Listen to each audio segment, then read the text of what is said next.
కాళేశ్వరంపై PC Ghosh ఇచ్చిన రిపోర్ట్లో కీలక అంశాలు ఉన్నాయి. ఇవాళ అసెంబ్లీలో ప్రారంభానికి ముందే సభ్యులకు ప్రభుత్వం పెన్ డ్రైవ్లో 650 పేజీలతో కూడిన రిపోర్ట్ ఇచ్చింది. ఈ రిపోర్ట్లో కీలకమైన అంశాలు ఉన్నాయి. కేసీఆర్ అనుమతితోనే కాళేశ్వరం ప్రాజెక్టులోని బ్యారేజీలను నిర్మించినట్లుగా కమిషన్ తన రిపోర్టులో తెలిపింది.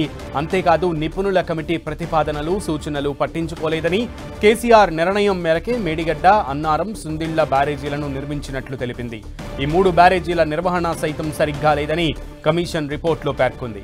మేడిగడ్డ, అన్నారం, సుందిళ్ల బ్యారేజీల డిజైన్లోనూ నిర్మాణంలోనూ లోపాలు ఉన్నట్లుగా తన నివేదికలో తెలిపింది పీసీ ఘోష్ కమిషన్.